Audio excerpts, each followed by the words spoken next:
सर्वपल्ली राधाकृष्णन का जन्म 5 सितंबर 1888 को मद्रास शहर चेन्नई से लगभग 50 किमी दूर तमिलनाडु राज्य के तिरुतनी नामक गांव में हुआ था। उनके पूर्वजों का गांव सर्वपल्ली था, जिसके कारण उन्हें अपने नाम के आगे सर्वपल्ली विरासत में मिला। उनका परिवार अत्यंत धार्मिक था। उन्होंने प्राथमिक और माध्यमिक शिक्षा मिशन स्कूल तिरुपति तथा वेल्लोर कॉलेज वेल्लोर में प्राप्त की। वर्ष 1905 में उन्होंने मद्रास के क्रिश्चियन कॉलेज में प्रवेश लिया और यहां से बीए तथा एमए की उपाधि प्राप्त की।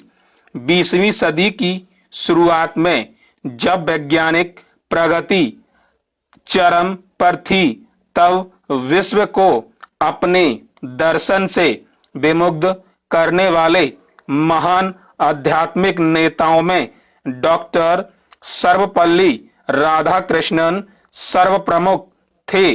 उन्होंने कहा, चिड़िया की तरह हवा में उड़ना और मछलियों की तरह पानी में तैरना सीखने के बाद अब हमें मनुष्य की तरह जमीन पर चलना भी सीखना है।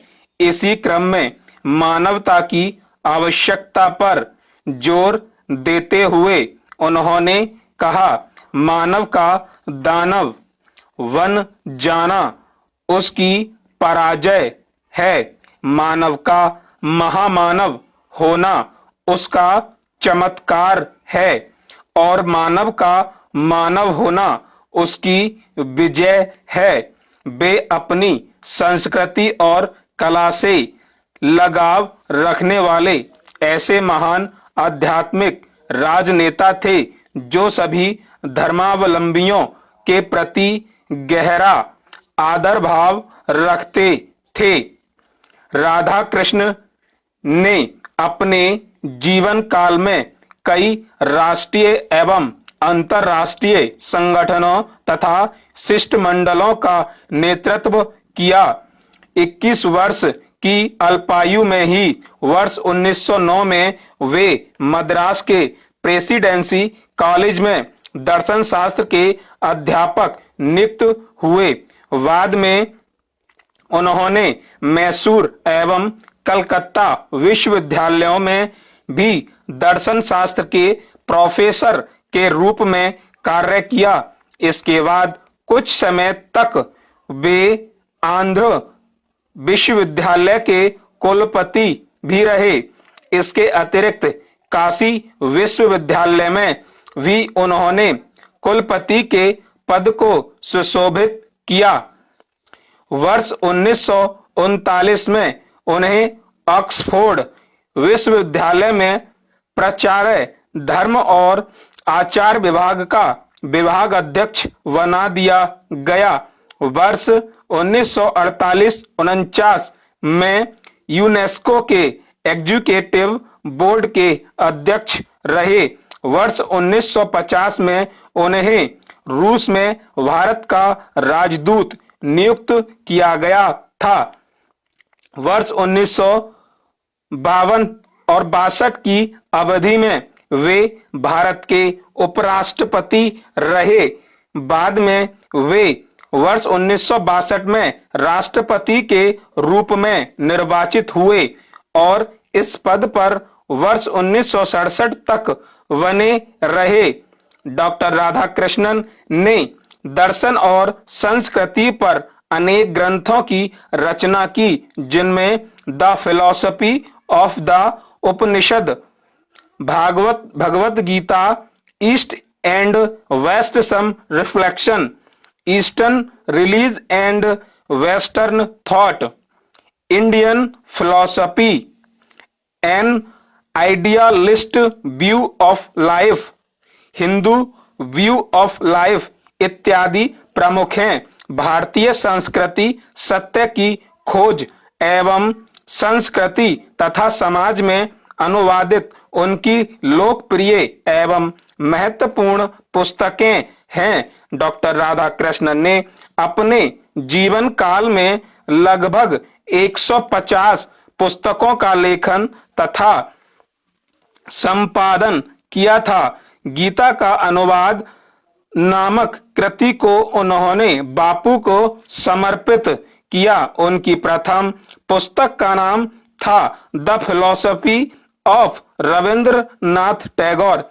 उनकी उपलब्धियों को देखते हुए भारत तथा विश्व के अनेक विश्वविद्यालयों ने डॉक्टर राधाकृष्णन को मानद उपाधियां प्रदान की। दुनिया भर के 100 से अधिक विश्वविद्यालयों ने उन्हें डॉक्टरेट की मानद उपाधि से सम्मानित किया।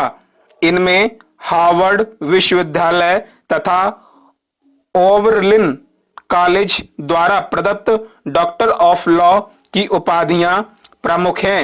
उनकी विद्वता से प्रभावित होकर पोप ने उन्हें सम्मानित किया था।